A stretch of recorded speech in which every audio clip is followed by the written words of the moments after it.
Hi everyone, this is Michelle Cody from Cody Law, and I just wanted to talk to you briefly about some benefits that are available to your kiddos that have been in foster care, adopted from foster care, or entered into a kinship guardianship from foster care.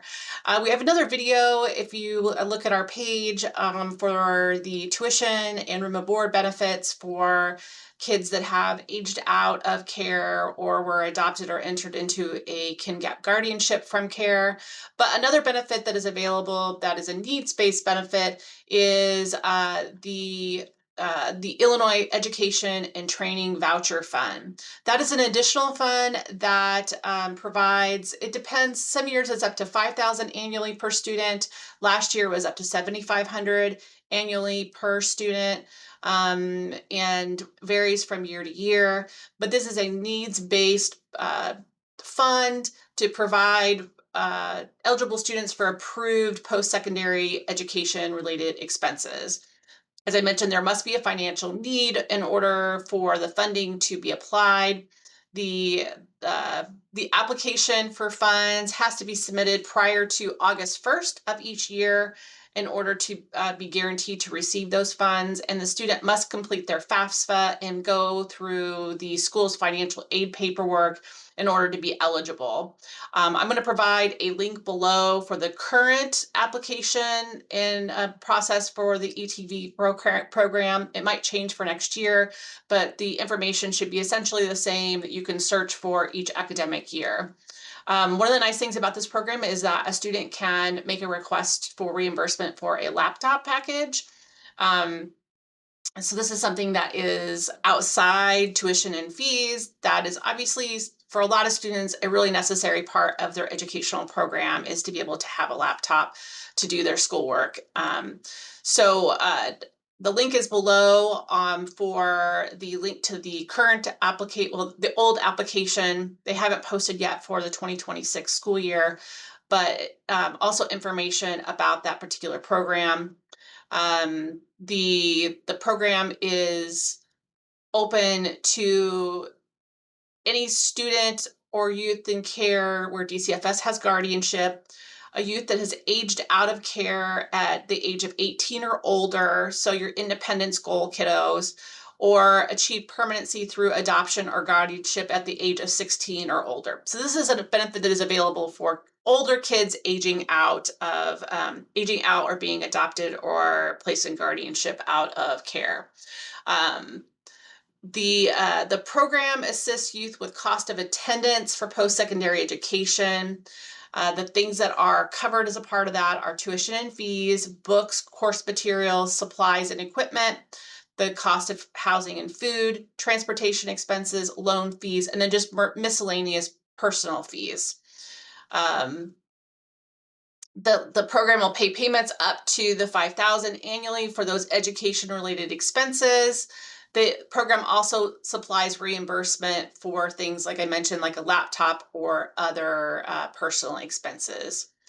What schools qualify for this program? So I get asked a lot about benefits that are available for kids that want to go to post-secondary education programs, and what schools are covered and what aren't. For this particular program, any post-secondary school or institution that is accredited by the Department of Education would be covered for this program. So this is going to cover some of those programs like, Lincoln Land, an HVAC program, or a community college that has like a skills-based program. Those should be covered by this type of scholarship. So for those trade type of programs that kids from foster care might be interested in, this is a good resource for that. There's a link on the DCFS website so you can search to see if the program the child is enrolled in or the young adult is enrolled in is covered. That is a list that's put out by the U.S. Department of Education that has a list of schools that are accredited. The students could participate in this program for 5 years, whether it's consecutive or not consecutive, up to the age of 26, whichever occurs first. The participants, they must maintain satisfactory academic progress to be eligible for the program, and they'll have to confirm that with submitting their transcripts and their grades. If you apply to the program, if you are awarded the funding, the student will receive an email notification disclosing the amount of the award that they've received. If you are receiving a youth and college or scholarship board payment, you can also receive the ETV payment. So the selection criteria for this, as I mentioned before, you have to be an eligible youth who is either currently under DCFS guardianship, aged out of the age of 18, or achieved permanency through subsidized guardianship or adoption at age 16 or older. The youth must be enrolled in and attending an accredited post-secondary college, university, or career or technical education program that is listed as an active status with the U.S. Department of Education Office of Post-Secondary Education's database of accredited institution and programs. Like I said, I'll put that link to look for those programs down below in this video. The youth can remain eligible for this program up until the time they reach the age of 26, as long as they are making satisfactory academic progress as determined by the school. And they can participate for up to 5 years. So definitely additional benefit that your kiddos should apply for if they're an older youth that were adopted or aged out of the system. So, keep this in mind for like cosmetology programs through a community college, or those HVAC programs, or any, welding, any of those trade type programs that you don't generally think are going to be covered. This is definitely something that you can apply for to receive those benefits for your kiddos. If you have any other questions, feel free to contact our office. Our office number is 217-713-2344. And I'm happy to help you find these resources on the DCFS website.